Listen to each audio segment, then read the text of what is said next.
शुक्रवार का व्रत कर लो, गुरुवार का व्रत कर लो, बुधवार का व्रत कर लो, चतुर्थी का व्रत कर लो। सारे व्रत, दुनिया के जितने व्रत होते हैं, तीज, चतुर्थी, छठ, जितने व्रत करना है कर लो। सारे व्रत का फल देवता कब देते हैं? अगर देवी का व्रत करोगे तो भी शंकर के बिना वो फल आपको नहीं मिल सकता। बृहस्पतिवार का व्रत करोगे तो भी शिव के बिना नहीं मिल सकता। शुक्रवार का व्रत करोगे तो भी शंकर के बिना नहीं मिल सकता। सारे व्रत का फल कब मिलता है? किसी भी देवता का व्रत करो पर फल कब मिलेगा? जब शंकर भगवान की आज्ञा होगी, क्योंकि मृत्यु लोक का देव अधिदेव महादेव है।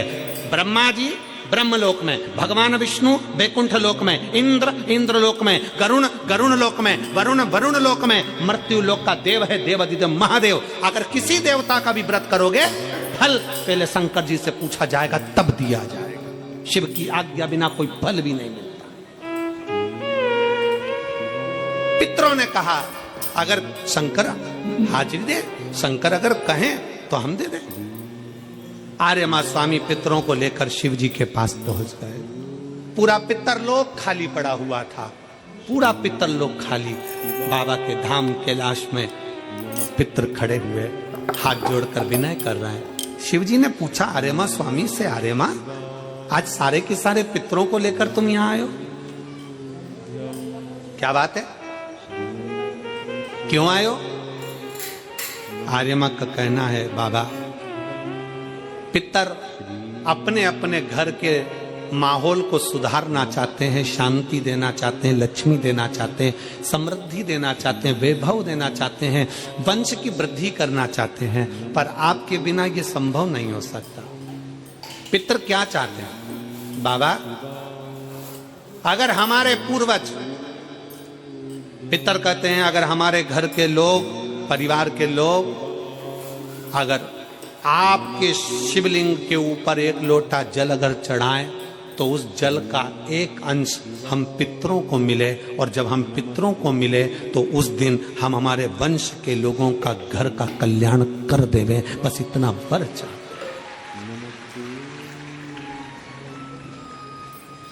शिव महापुराण की कथा कहती है, शंकर भगवान को जब घर में से एक लोटा जल लेकर निकलते हो ना, जब शिव को एक लोटा जल चढ़ाते हो ना, उसका एक अंश पितरों को मिलता है।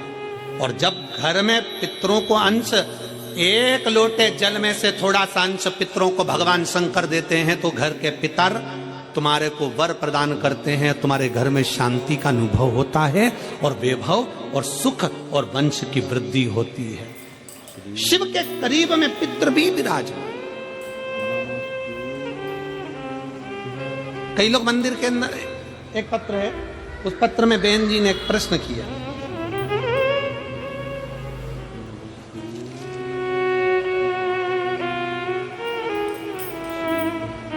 मैं संदीप जी गोयल जी को और आशीष जी बंसल जी को धन्यवाद देती हूँ। बहन जी लिख रही हैं, कुसुम राजवाला पत्नी कमल राजपाल बी ब्लॉक शास्त्री नगर मेरठ की रहने वाली है। तो उन्होंने लिखा है कि मैं संदीप जी गोयल जी को, आशीष जी बंसल जी को दिल से धन्यवाद देती हूँ, जिन्होंने इस मेरठ की धरा पर शिव महापुराण की कथा का आयोजन करवाया। गुरु जी मेरा एक प्रश्न है, हम पंडाल में बैठे हुए हैं, धन्यवाद, कहीं बैठी हो तो हाथ हिलाना। कुसुम राजपाल पत्नी कमल राजपाल बी ब्लॉक शास्त्री नगर मेरठ की रहने वाली है, मोबाइल नंबर ये है, कहीं बैठी हो तो हाथ, आप ही हैं श्री शिवानी, आ जाओ, एक बेलपत्र ले जाओ, जाइए। मेरा एक प्रश्न है गुरु जी, कथा के पंडाल में बैठकर कथा सुन रहे हैं, आपसे एक प्रश्न कर रहे हैं, कोई गलती हो तो क्षमा करिएगा। गुरुदेव प्रश्न यह है कि हमने सुना है कि हरि और हर अर्थात विष्णु और महादेव दोनों एक है, क्या यह सत्य है? मेरा दीदी से निवेदन है, हरि और हर में कोई अंतर नहीं है, दोनों एक ही है।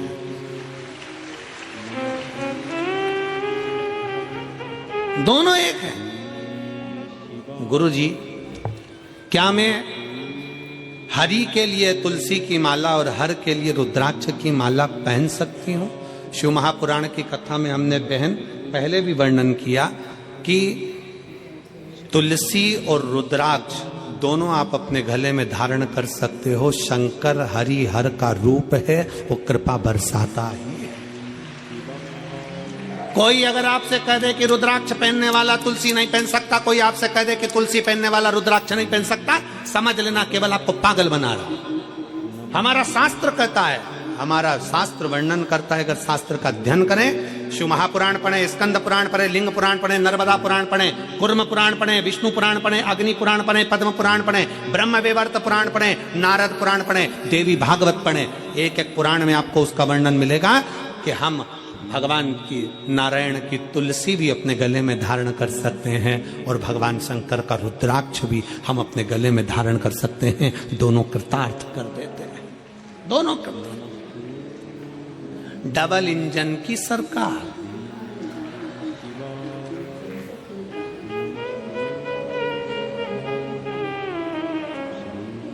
डबल इंजन दोनों है। भगवान नारायण भी, और फिर निवेदन है,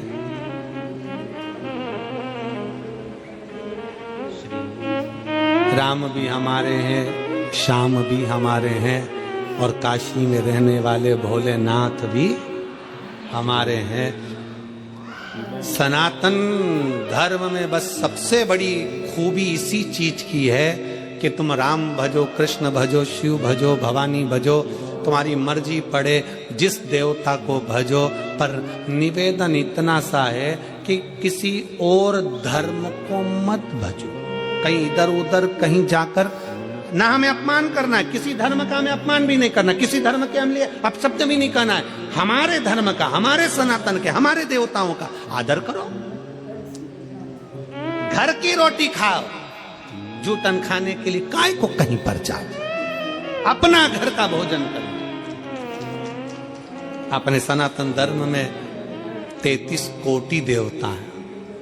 कितने? जम के बोलो जरा। 33 कोटि देवता हैं। बफेट लगा हुआ है, बफेट। जो तुम्हारी रुचि का हो उसको ग्रहण कर लो, जो तुम्हें अच्छा लगे। राम, कृष्ण, शिव, भवानी, दुर्गा आदि कादिक देवताओं का जो भजन आ जाए, जो भजन आपसे बन जाए वो स्वीकार कर। इसलिए शिव कथा कहती है महाराज, शिव के सिवा कहीं दिल ना लगाना, शिव के सिवा कहीं दिल ना लगाना, बनना पड़ेगा तुझे, बनना पड़ेगा तुझे आंसू बहाना। दोनों हाथों से शिव के सिवा कहीं दिल ना लगाना, शिव के सिवा कहीं दिल ना लगाना। जहां जगह मिले वहां बैठकर भाव से कहिएगा। साथ में बोलना है, आपकी आवाज हम तक, हमारी और आपकी आवाज शंकर तक पहुंचे। दिल से प्रार्थना करें।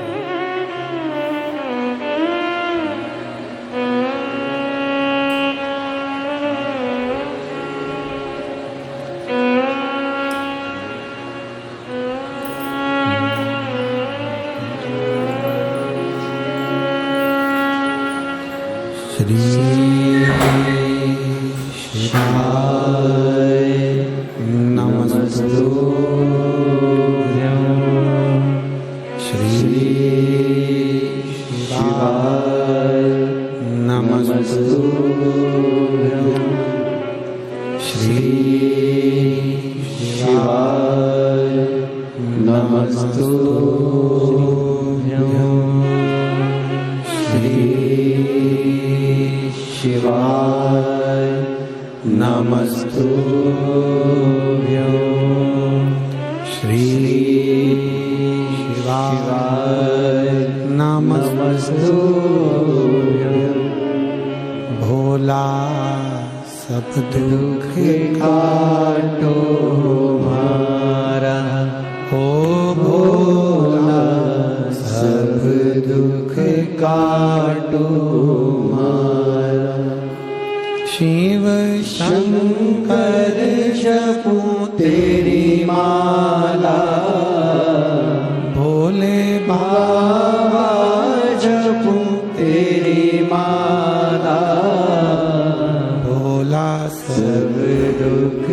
काटो मारा, ओ भोला सब दुख काटो मारा।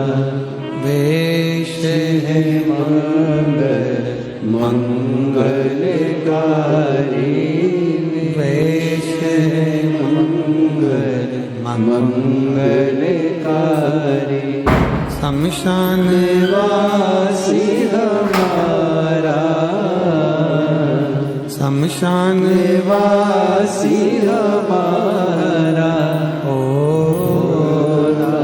सब दुख काटो मारा, ओ भोला सब दुख काटो मारा।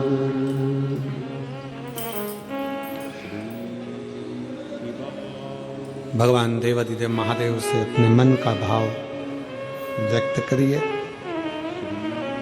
शिव कथा कहती है, शिव जी के सम्मुख में आया हुआ हलाहल विष जहर पार्वती मैया जानती हैं कि शंकर बिना पिए रहेंगे नहीं। क्यों? क्योंकि शिव भव है।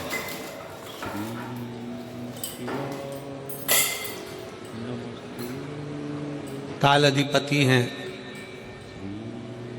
कालों का भी पूरा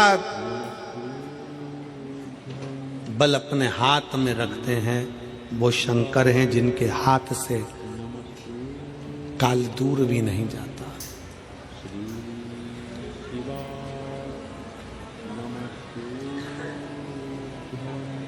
शिव ओघड़ी है, ओघड़दानी है।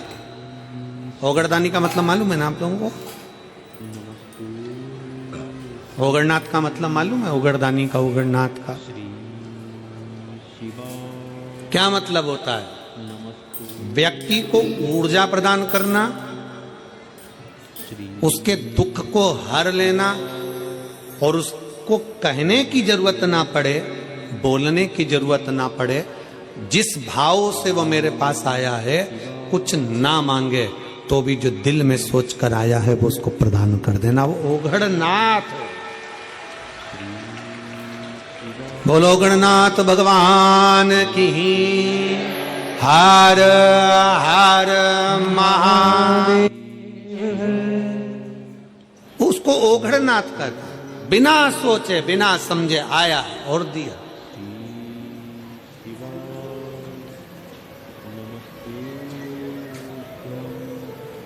जो मांगा वो उसे प्रदान कर दिया। होता है एक बच्चा अपने पापा से बोला, पापा पापा ओ पापा। पापा जी बोले, क्या बोले? मुझे डीजे दिला दो। पापा बोले, डीजे का साइकिल दिला दो, बजाऊंगा। पापा बोले, तुझे डीजे दिला दी और तू पूरे दुनिया के लोगों को परेशान करके रख देगा, पूरे मोहल्ले को परेशान कर देगा। बेटा बोला, नहीं पापा, मैं रात को बजाऊंगा, जब सब सो जाएंगे तब डीजे बजाऊंगा।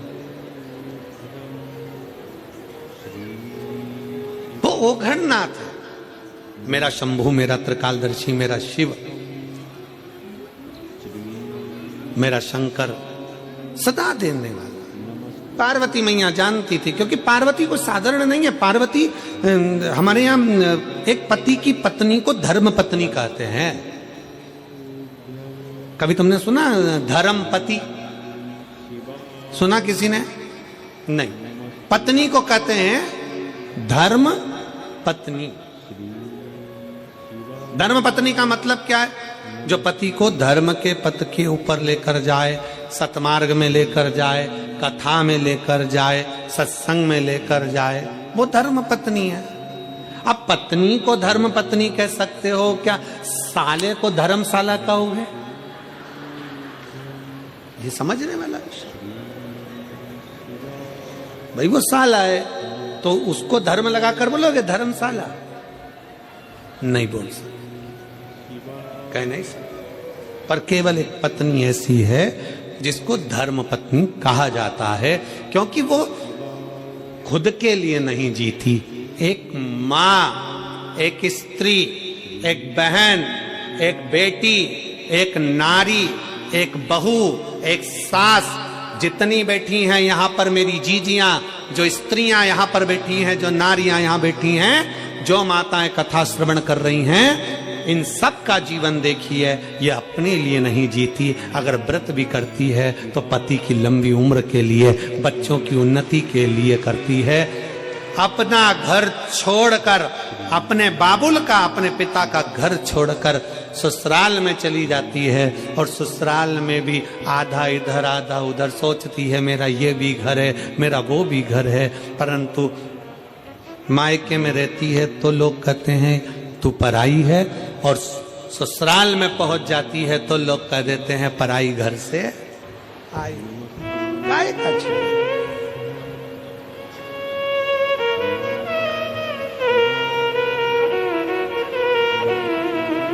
खुद के लिए नहीं जीती, स्वयं के लिए नहीं जीती। पूरा जीवन उसने अपने परिवार को दिया है, पूरे परिवार, पूरा जीवन दिया। और परिवार वालों से क्या चाहिए एक स्त्री को, एक नारी को? शंकर भगवान की धर्म पत्नी माता पार्वती जी को शंकर जी से क्या चाहिए था? शिव जी से क्या चाहिए? केवल आदर। क्या चाहिए? सम्मान, आदर। 33 कोटि देवता में कोई देवता ऐसा नहीं जिन्होंने अपनी धर्म पत्नी को इतना आदर दिया हो जितना शंकर भगवान ने पार्वती को दिया है।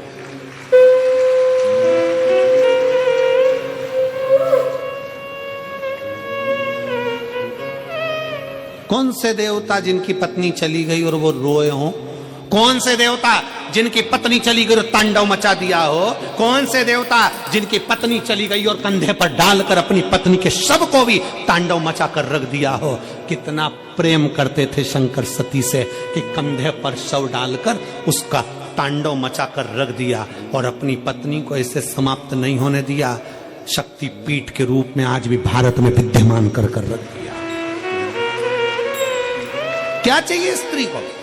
स्त्री तुम्हारे लिए जीती है, काम तुम्हारे लिए करती है, पूरा घर तुम्हारे लिए संभालती है, बच्चों को बड़ा तुम्हारे लिए करती है, परिवार को संजो कर चलती है। एक नारी को चाहिए क्या? केवल एक पुरुष के द्वारा, चाहे पति हो, पिता हो, जेठ हो, देवर हो, बेटा हो, चाहे घर का नाती पंती हो, चाहे जमाई हो, चाहे दामाद हो, एक स्त्री को केवल सम्मान चाहिए, आदर चाहिए, आदर की वाणी चाहिए, सम्मान के शब्द चाहिए, उसे और कुछ नहीं चाहिए। सम्मान।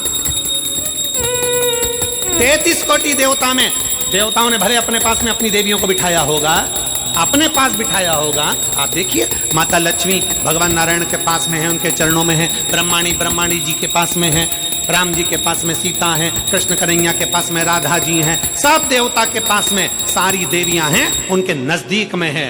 केवल एक शंकर भगवान है जो अपनी पत्नी को अपने पास में नहीं, अपने से ऊंचे बिठाते हैं। इसलिए शंकर के मंदिर में पार्वती का स्थान ऊंचा होता है।